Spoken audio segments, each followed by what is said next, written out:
Greetings. I'm Pastor Blaine from Rules Church. This past Sunday in worship, we took a look at a tough passage in Mark chapter 13. And there we saw Jesus in response to comments and questions regarding the temple. He had said that it would be torn down, and the disciples asked him, well, when, and what would the signs be that it was coming?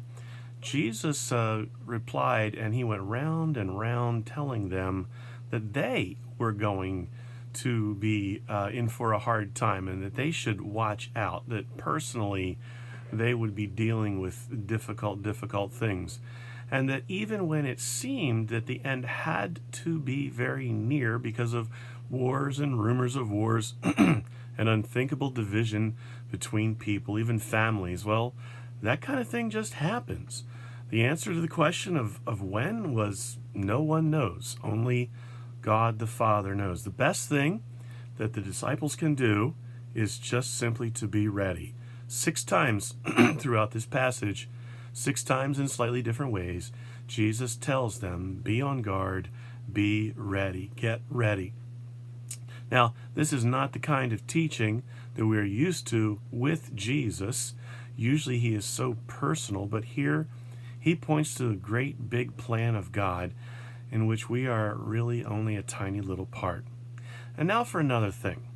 If we go back into this passage and look closer at verses 9 through 11, there we find the bit that says that you will be handed over, he's talking to the disciples, you'll be handed over to local councils and flogged, and on account of me you will stand before governors and kings to witness to them, and whenever you are arrested, don't worry, the Holy Spirit will speak through you. We find a passage that many might like to just gloss over. Don't want to stay here, don't want to dwell here, do we?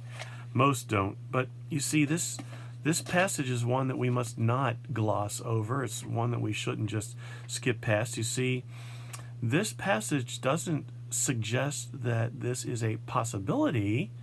There's a possibility that we'll stand before councils, or the possibility that we might be arrested.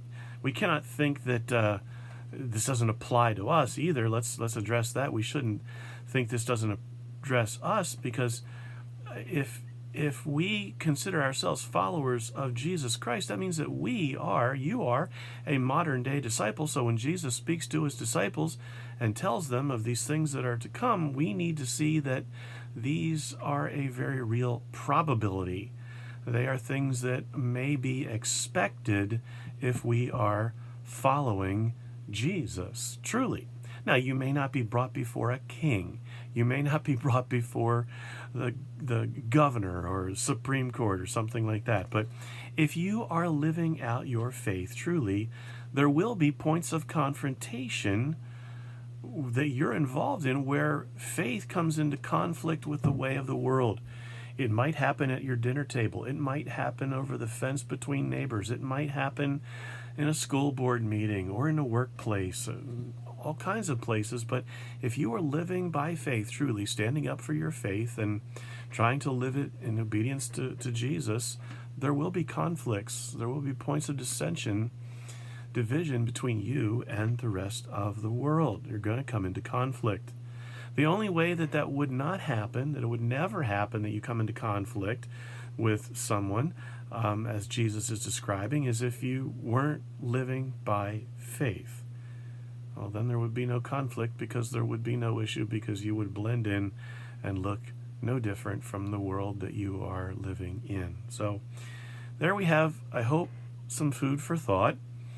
And the words of Jesus in Mark chapter 13, be on guard, be ready, get ready. So with that, I hope to see you Sunday. This coming Sunday, it's Palm Sunday. We're going to do Palm Sunday with a little bit of a twist. I'll tell you ahead of time. It's going to be Palm Sunday with a little bit of a twist. So until then, I'm Pastor Blaine. Thanks for checking in, and be blessed.